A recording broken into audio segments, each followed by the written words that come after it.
let me show y'all a little bit about what else, right, is moving from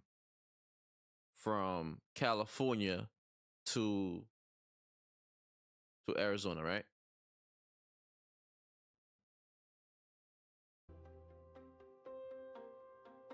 Phoenix has become a major semiconductor manufacturing hub.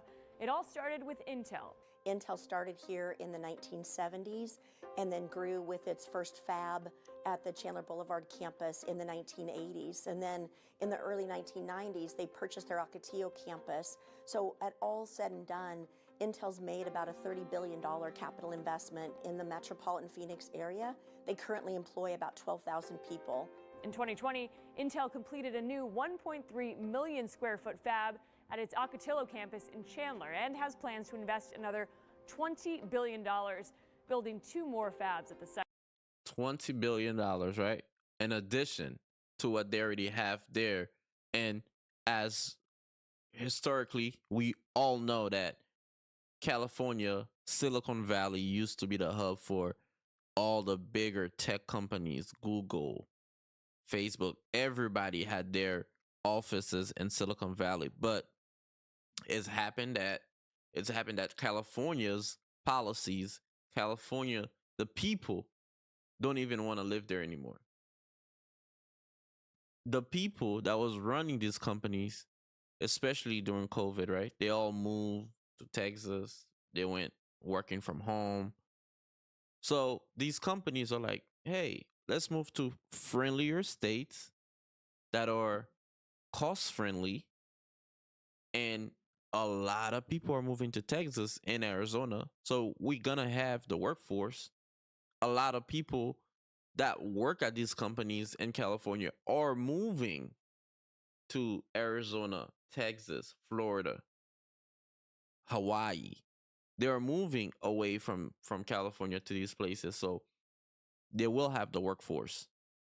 And that's what's going on with California now.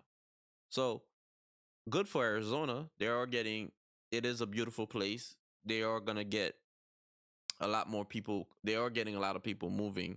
So a lot of jobs that are being produced there is going to be appreciated.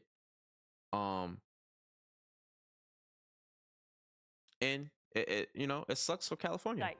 Once you're in one location, it makes a lot of sense to add more scale to that location. Semiconductors has a very multifaceted, very big supply chain of equipment, chems and gases, all that need to go in those manufacturings. Once that's in one location, it makes it a lot more attractive for the next company to come. But the semiconductor world has been abuzz with a new entrant into the area, TSMC, Taiwan Semiconductor Manufacturing Company, which makes the most advanced chips in the world. TSMC is really a once-in-a-generation economic development project. This is a $65 billion factory that's building the most world-class chips that go into everything from strike fighters to computers. We spent 21 and the better part of 22 building this facility. All of 23 we moved in the tool.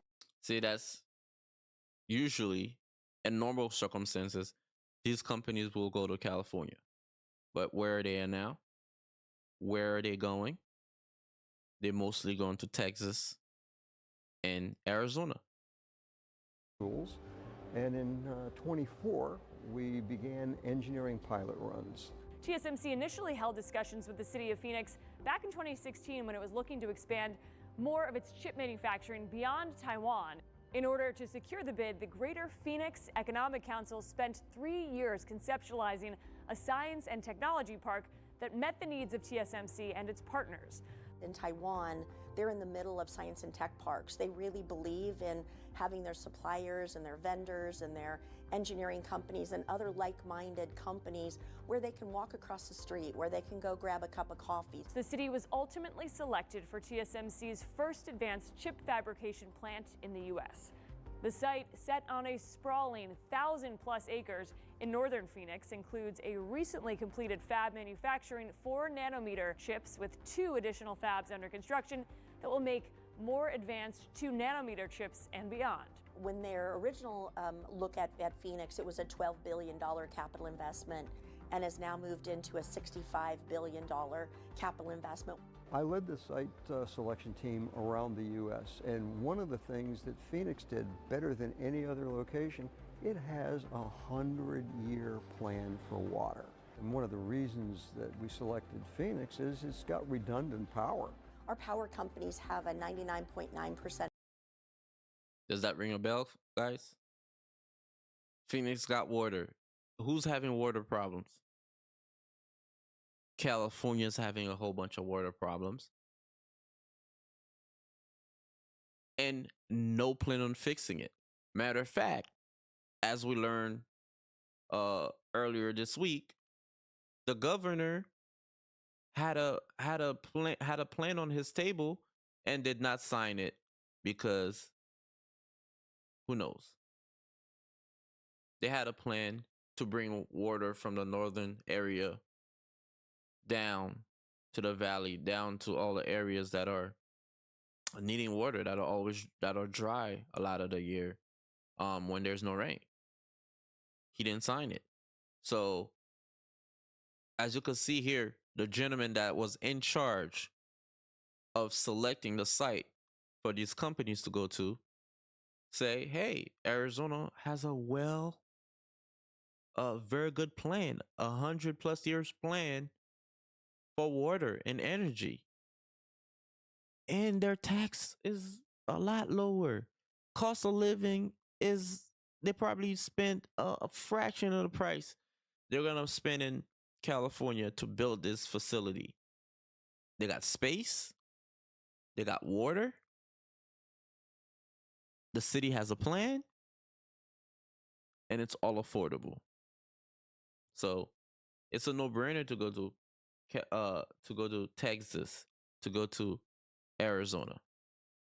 Uptime. These semiconductor companies that can be, $50 million a minute if they have downtime for a loss of power. In the Arizona desert, water is still a scarce commodity, and chip manufacturing takes a lot of it. The state recently restricted housing development in Phoenix, citing dwindling groundwater supply. We are working on an industrial reclamation water center. When we get that in place, we will have near zero discharge to waste, which means basically the only water we'll lose is through evaporation. Now Phoenix is close to breaking ground on the Science and Technology Park it pitched to the company. That tech park will break ground here in early 2025.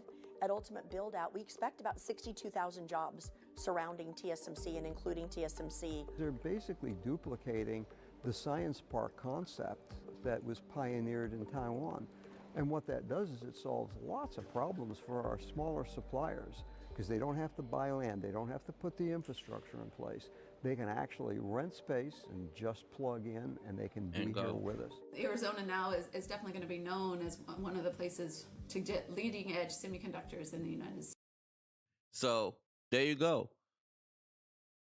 They're building chip plants now in Arizona. Technology companies that would initially be going to California is in Arizona. And before we leave the technology segment, we want to show you one more part of what Arizona is gaining and California is losing, right? Ever wonder how constitutional carry affects your right to... So basically, self-driving cars, right, is the future as well. Now you call it Uber, it might, it used to be in California, those companies would go to California. If you order Uber, you get it. They do have them, right? But Google, one of the biggest self-driving testers, right, in the market of self-driving cars. So they're testing self-driving cars for Uber. They're using Arizona as a testing ground. And take a look. For more advanced driverless cars, over the years, Uber, Cruise, and Waymo have tested their autonomous vehicles in the city. We're a sandbox for autonomous vehicle testing. It's also long-haul trucks, so 18-wheelers down the freeway. We've got companies that are testing between Phoenix and Tucson. Just the infrastructure of Phoenix, like the gridded street environment, is quite good for testing. The weather is good for testing. It just made a pretty optimal place to test a lot of these autonomous vehicles. Waymo, formerly Google's self-driving car project, is the biggest player. The company began testing its autonomous vehicles on the city's streets back in 2017. We brought in our streets department and our police department, and I'll be honest with you, in the very beginning, they looked at Mayor Gallego and I like we had six heads. They're like, you want to do what? Where? Waymo first launched its commercial robo-taxi service in Phoenix. It now operates across 315 square miles in the city. We are the first airport in the world that you can be picked up or dropped off in a fully autonomous experience. If we look now, just total number of robo-taxi miles driven, Phoenix is above and beyond other markets. People are doing it in a lot of markets now, but Phoenix is. Now, not to be funny, guys, I don't trust this cars. I don't. It would feel weird to me. You know what I'm saying? I'm not a. I was born not in the internet era, right? Internet era. I was prior to the internet era. I was already here when the internet got here. I was already here when social media got here. So we're used to the yellow cabs in New York, New Jersey. We're used to the bus. But self-driving car is a scary thing for me. But y'all let me know. Would y'all step in one of those? I mean, after testing, obviously, after we're told it's safe, I'll still have a little issue. I'll still be a little weirded out by it. Still the biggest area, the most miles driven. One of the main reasons for its success, policy. Phoenix and Arizona have been welcoming to AV testing. If you go back even to like 2015, when the technology was pretty nascent and still developing, then Governor Ducey did a lot of executive orders which really reduced barriers, allowing companies to test these vehicles on public streets. Autonomous vehicle testing in the city was nearly derailed following the 2018 self-driving Uber accident where a test vehicle with a safety driver struck and killed a pedestrian. Following the incident, the company halted testing in the city and ultimately sold off its self-driving division, with the National Highway Traffic Safety Administration condemning the lack of state and federal regulation for testing autonomous vehicles. See what I was talking about? Yeah, man. Imagine being in that car and you hit something. I'm sure you're not held liable, but still, it's a traumatic situation. But they have it down. More of the story is Arizona is putting the policies. Arizona is putting the safety laws, and they're having their police department work directly with the company to kind of make sure and help facilitate and the safety of the public.